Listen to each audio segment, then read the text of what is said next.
Christmas Day, 870 in England. The Viking Great Heathen Army had in just 4 years defeated the Anglo-Saxon kingdoms of Northumbria and East Anglia and been paid off by Mercia. Only Wessex had not felt their wrath. But that was all about to change. What followed in the middle of winter was a desperate struggle for survival.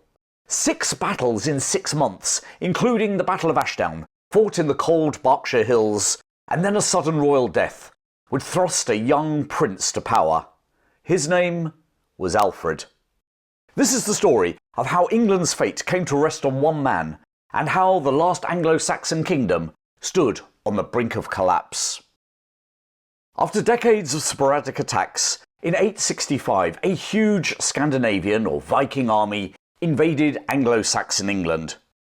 The invasion, by what Anglo-Saxons referred to as the Great Heathen Army, was led by the sons of legendary, and some say mythical, Viking Ragnar Lothbrok. It crushed 2 out of the 4 kingdoms in England, Northumbria and East Anglia. The third, Mercia, had paid a hefty bribe to get them to vacate the fortress that they had seized at Nottingham.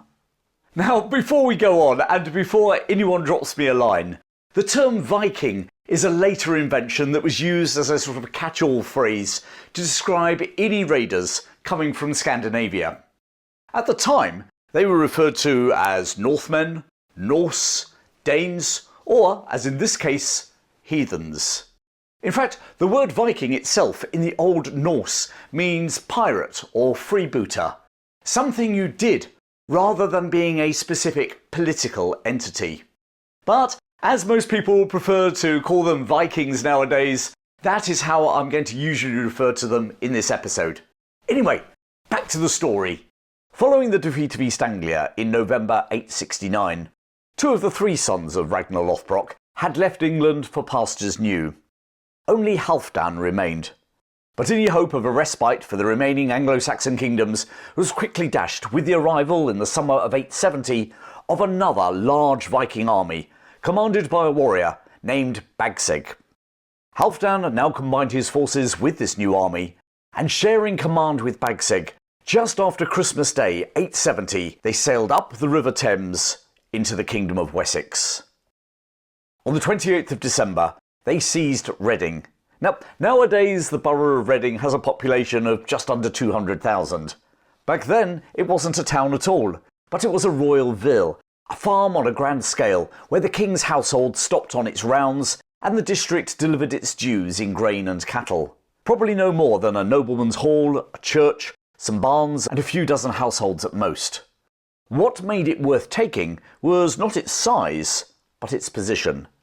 It was on a neck of land between the River Thames and the River Kennet, water on 2 sides, and a full storehouse of grains and cattle, or their cured products, waiting inside.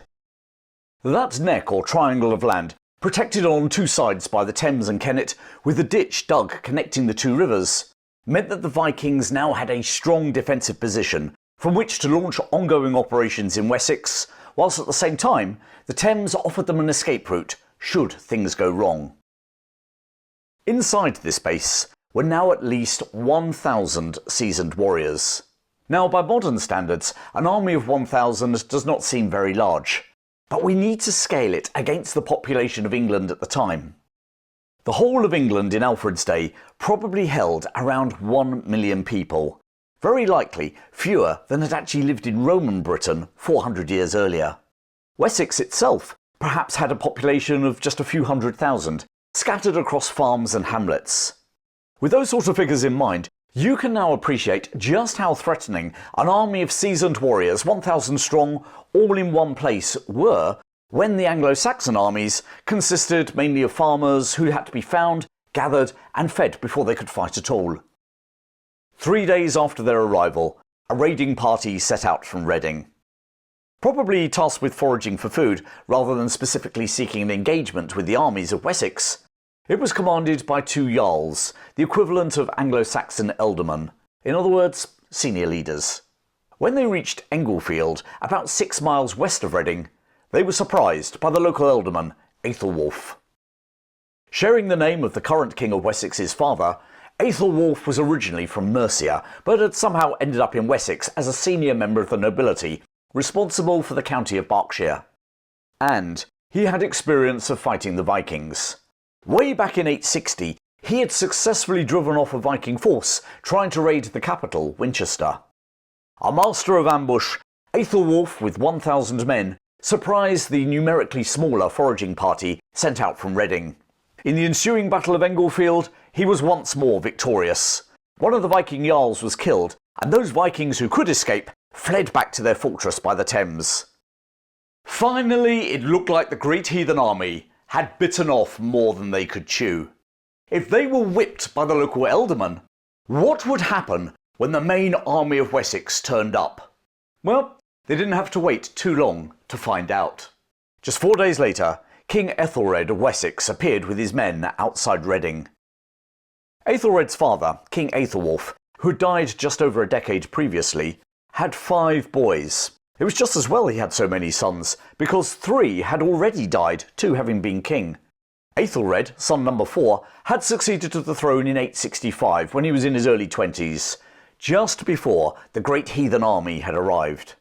He'd already faced off Halfdan and his brother, Ivar the Boneless, when he had taken the army of Wessex to Nottingham to assist his brother-in-law, the King of Mercia.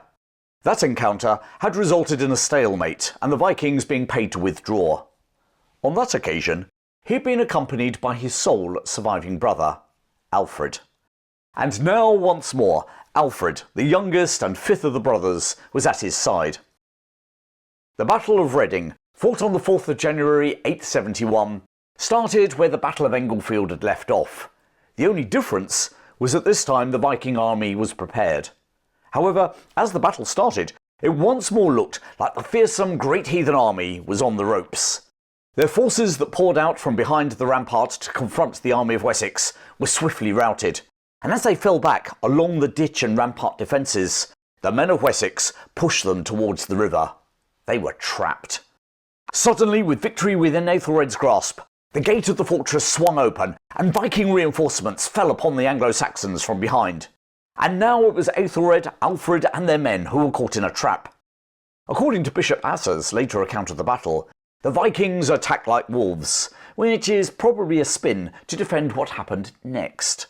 Because the terrified army of Wessex broke and fled. And amongst those fleeing were the king and his brother. Supposedly, they only escaped because they knew the local area better than their pursuers, and were able to find a ford at the River Loddon, which is a tributary of the River Thames, about 8 miles east of Reading. Behind them, on the battlefield outside Reading, lay Aethelwulf, ealdorman of Berkshire. He was buried back in Mercia, by all accounts somewhere near Derby. The tables had turned completely. It was now the Great Heathen Army in the ascendancy. With the army of Wessex reeling from their defeat, Halfdan and Wessex decided to go on the offensive.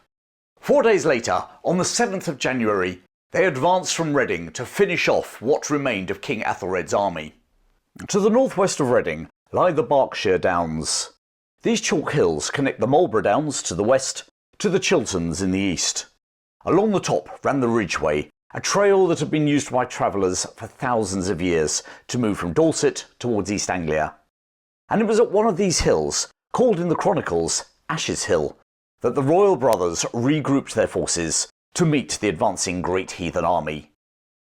Having camped out overnight, the Scandinavian army continued its advance on the morning of the 8th of January, and as they advanced on that cold winter's day, they came face to face with the army of Wessex. Despite the battering that both sides had taken at the Battle of Reading, King Aethelred had the advantage of being on home ground.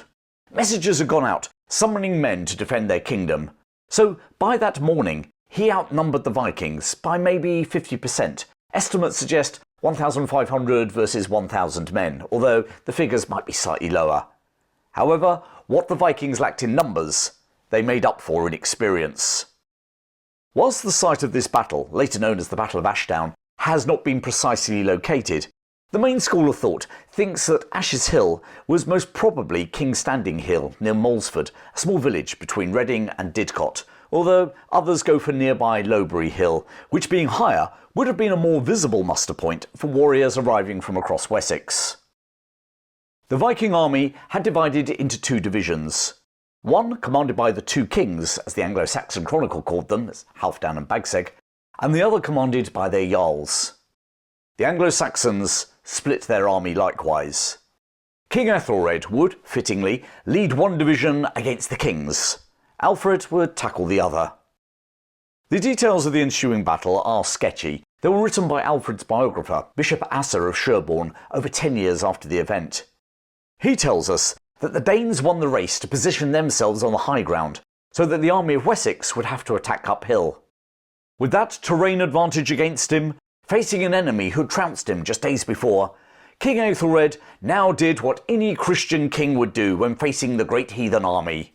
With his army waiting on, he took mass in his tent. Now, while the king made his peace with God, the Battle of Ashdown began, with Alfred deciding to take the initiative. He formed his men into a shield wall, and according to Bishop Asa, with the rush of a wild boar, he charged his men up the hill. The momentum of his charge drove the Jarl's division back, but with no sign of Ethelred joining the battle, indeed his division might have been obscured by woodland, Halfdan and Bagseg decided to swing round and attack Alfred's flank. With spears jabbing, axes smashing, sword slashing, the battle centred around a low thorn tree on the hillside. Despite having caused significant damage to the Viking army, Alfred's division was starting to give way, beaten back by the sheer weight of numbers. And at that moment, Ethelred, having finally completed his prayers, emerged from his tent and ordered his division to advance. This assault by fresh troops, hitting the Vikings before they could reform to meet him, turned the tide. Great Heathen Army broke. In a complete reversal of Reading, it was now the Scandinavians' turn to run for their lives, pursued by the victorious men of Wessex.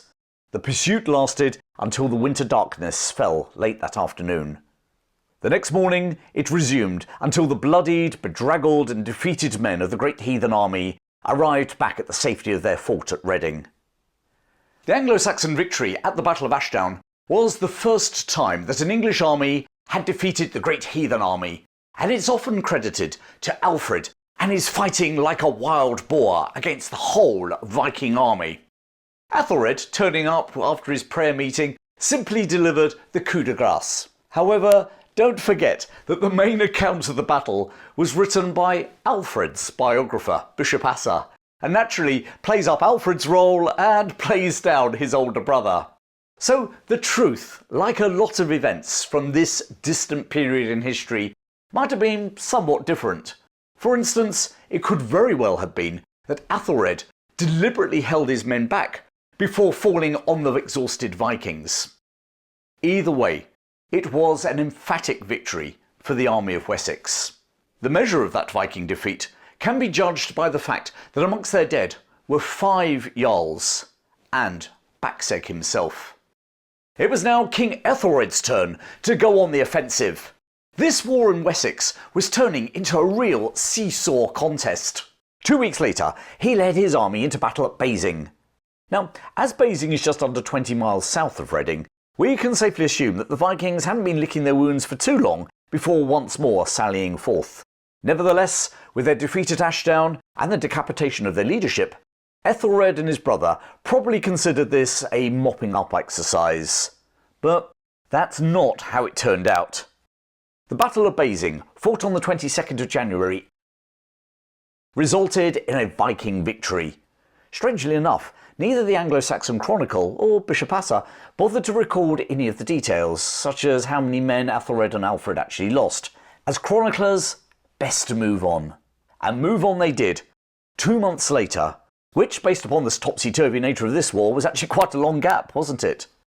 Finally, on the 22nd of March, 871, the two armies fought each other again, this time at the Battle of Merton, or Morden, as it's recorded in the Chronicle. Once more, the location has been lost in the mists of time, with the village of Marton and Marden, both in Wiltshire, and Murdoch Castle near Winchester being offered as potential sites. Wherever it was, the chronicles tell us that the two sides fought shield wall to shield wall all afternoon, with Ethelred's men forcing the Vikings back. But eventually, it was the men of Wessex who broke. In the ensuing rout, many nobles fell, including Asa's predecessor as Bishop of Sherborne, Hilmund. That character, Hilmund, the fighting bishop, makes an appearance in the TV show Vikings, although completely out of historical context. It seemed that the Great Heathen Army under Halfdan, son of Ragnar Lothbrok, was once more on the up. The defeat at Ashdown was a mere hiccup, and it looked like they were about to destroy Wessex, just like they'd destroyed Northumbria and East Anglia before. And things were about to get even worse for the English. In the weeks that followed the Battle of Merton, just before Easter 871, a new fleet sailed up the Thames to swell the ranks of the depleted Viking army at Reading. These reinforcements were led by a Danish warrior, Guthrum. It must have been a sizable force too, because the Anglo-Saxon chronicles refer to it as the Great Summer Army. It looked like that particular summer was going to be a very hot one for King Alfred. But he didn't have to worry about that, because shortly after Easter, he died. He was somewhere between 26 and 28 years old, and left behind 2 infant sons. We don't know how or why he died, but considering it came so soon after Merton, maybe it was from wounds suffered in the battle. He was buried at the Minster at Wimborne in Dorset. His father had had 5 sons, an heir and 4 spares, more than enough for any eventuality, and now incredibly, 4 of them were dead. The great and the good of Wessex, the Witan, met to choose a new king. With their army defeated and exhausted, and a reinvigorated Viking army at Reading, they decided to pass the crown not to Ethelred's infant sons, but to someone who could fight, their uncle. What little hope Wessex now had rested on the last of the 5 brothers, Alfred. Just 1 month after his ascension, Alfred fought his first battle as king. The site was at a hill at Wilton on the south bank of the River Wylye. The town was the administrative centre of the county that bore its name, Wiltonshire, or as it's now known, Wiltshire. Despite the new king of Wessex being outnumbered and the Vikings holding the higher ground once again, the battle lasted a considerable part of the day. Late in the afternoon, the Vikings fled, only to rally and turn on their pursuers. Now, we don't know whether this was a ploy or whether the Vikings somehow took heart and made a last stand that actually broke the army of Wessex, but Alfred was defeated. And now Alfred did what Anglo-Saxon kings had done and would do in the future. He paid Halfdan a Danegeld, a bribe, to withdraw from his lands. Now, maybe the son of Ragnar was happy to take the result, because since their invasion at the end of December, the 2 armies had fought 6 set-piece battles in less than 6 months. Both sides were probably as exhausted as each other. Both needed time to recoup for round 2. Halfdan, now acting as the sole leader of the Great Heathen Army, stayed in London for the rest of the year and the coming winter, before moving north to York, or Jorvik as it was called by the Vikings. It wasn't until 873, 2 years after his last battle in Wessex, that he felt strong enough to strike out once more. And this time, the target wasn't Wessex, but the other remaining Anglo-Saxon kingdom of Mercia. Sailing up the River Trent, the Vikings passed Nottingham and seized control of Repton, the site where many kings of Mercia were buried. This attack on the symbolic, almost spiritual heart of Mercia is sort of akin to a foreign force seizing Westminster Abbey or Arlington National Cemetery nowadays. The shock of this attack was too much for the King of Mercia. A few years ago, he had united with his brothers-in-law, Athelred and Alfred of Wessex, to face off the Vikings when they'd last invaded his Midland kingdom at Nottingham. But now, after a 22-year reign, King Burgred had had enough. He went on pilgrimage to Rome, where he died. And with the throne of ancient Mercia vacant, Halfdan installed a puppet king on the throne. The great kingdom of Offa and Penda was no more. The Vikings now left Repton, separating into 2 bodies. Halfdan went north through York or Jorvik, before ravaging the Picts and the Brythonic kingdom of Strathclyde in modern-day Scotland. The other division, led by Guthrum, went to Cambridge in conquered East Anglia. And there he cast his eyes once more to the south. In 865, when the Great Heathen Army had landed on the shores of Anglo-Saxon England, they had been opposed by 4 great kingdoms: Northumbria, Mercia, East Anglia and Wessex. Now just one remained outside of their control: And the fate of that kingdom, the Anglo-Saxons, and the future of England lay in one man's hands, 24-year-old Alfred, King of Wessex. What happens next is for another story, but as we leave Alfred in 873, Wessex stands alone as the last Anglo-Saxon kingdom. If you love learning about British history, not just the battles, but the events and the people who over the centuries have made the country that we know today, then please sign up for my newsletter where I share even more stories. There's a link in the description below. Thanks for joining me today, and let's keep sharing the amazing, fascinating stories from British history.